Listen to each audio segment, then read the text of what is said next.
May concept na yung upcoming album? Yeah. Probably. Ewan ko kung... Not sure pero kasi parang it's a process Parang gusto nila is yung growth ko as me, as Julian. Kumbaga gusto nilang i-convert into music. Parang yung first is yung Wiki Me, it's more of like teen love, ganyan. So puppy love / parang teen love, ganyan. So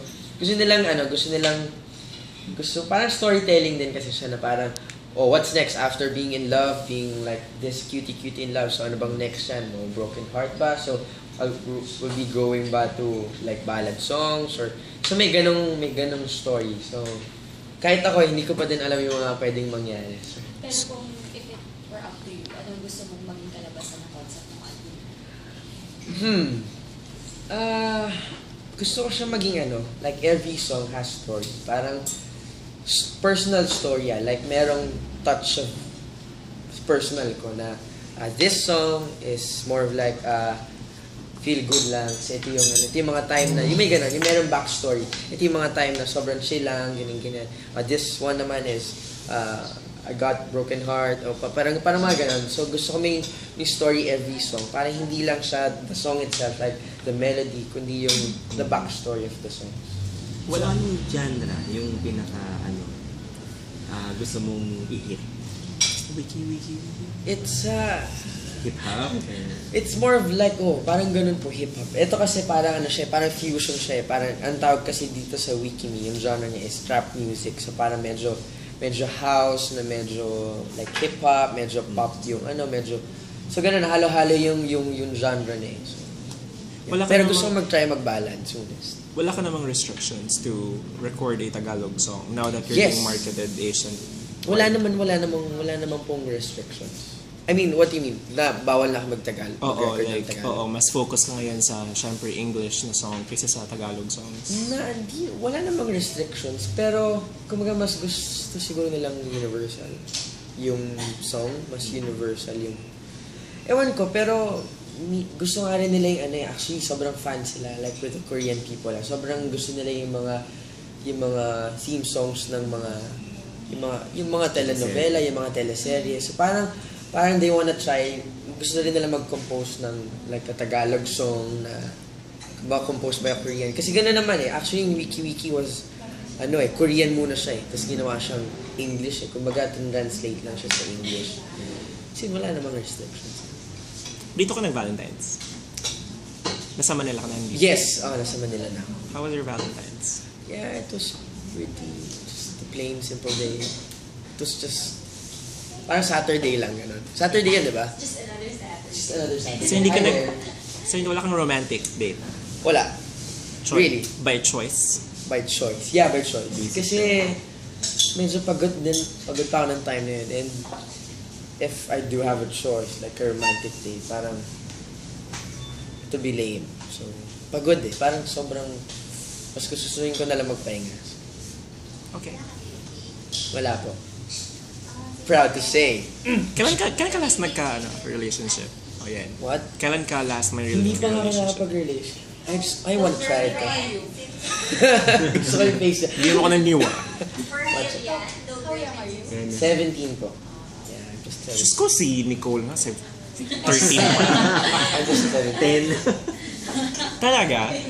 Kidding, I'm just kidding. Pero what do you mean you're kidding? I'm kidding. Meron na. Of course, I had before. But nothing serious. Kasi 17 pa. nothing serious, yeah. I think. Nothing serious.